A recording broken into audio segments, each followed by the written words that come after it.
Salut à toi, on est parti pour une petite séquence vidéo pour que je te présente le mouvement de squat sous ces deux variantes, donc le front squat et le back squat.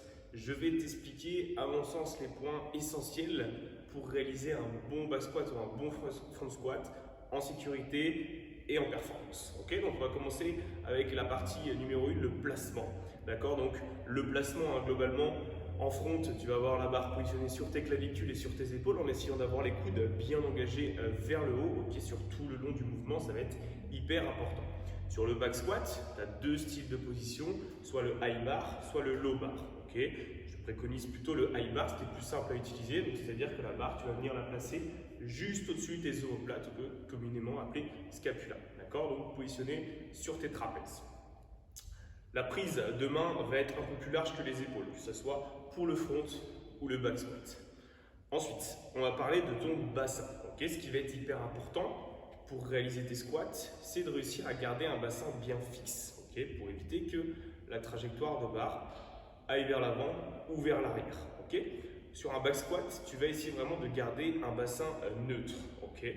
Donc quand c'est neutre, c'est pas aller chercher une antéversion ou une rétroversion, mais bien rester le plus droit possible et maintenir sa colonne dans une position neutre. Tu vas essayer de garder ce bassin bien fixe, bien neutre tout le long du mouvement.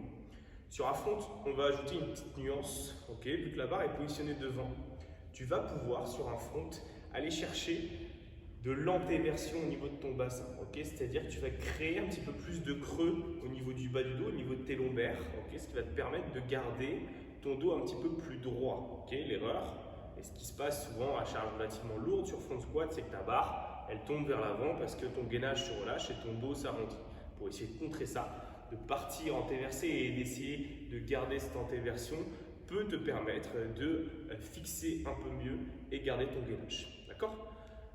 Ensuite, on va terminer le placement par tes pieds. Okay, c'est quasiment le plus important. N'hésite pas à t'entraîner pieds nus pour développer de meilleures sensations.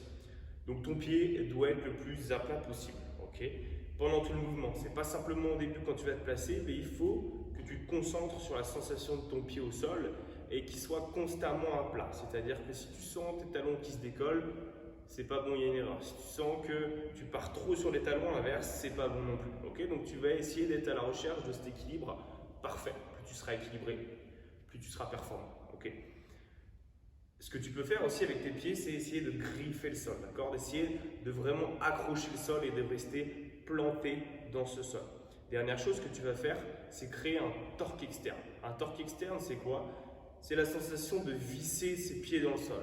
Quand tu vas visser tes pieds dans le sol, regarde ce qui va se passer, boum, tes rotules vont s'engager vers l'extérieur. Okay, ça va permettre de maintenir une meilleure posture. Tes genoux vont éviter de rentrer, ce qu'on veut vraiment éviter sur un squat. D'accord, donc tu vas garder un meilleur alignement de tes genoux. Et en plus de ça, ça va te permettre d'activer certains muscles au niveau des fessiers qui vont permettre de fixer un peu mieux ton bassin. Ensuite, on va parler rapidement de respiration. Okay, normalement, ça se fait naturellement, la respiration.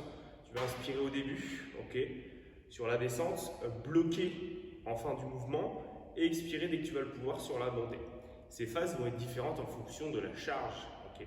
Plus la charge va être lourde automatiquement, plus ta phase de blocage va commencer tôt dans la descente. Okay. Tu vas devoir peut-être inspirer même avant de descendre pour être bloqué, être en béton et pour éviter que tu te désaxes, okay, pour que tu restes bien gainé. Donc ces phases vont être différentes.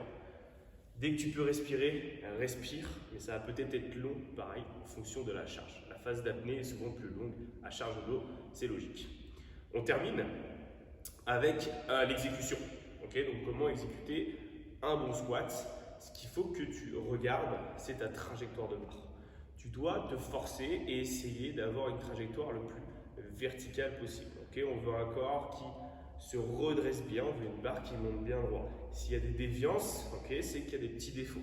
Okay, ça peut être par exemple que tu vas venir monter tes fesses, ce qu'on appelle un good morning squat, monter tes fesses sur la montée du squat et ensuite avec le dos. Okay, donc tu vas essayer de te corriger ça.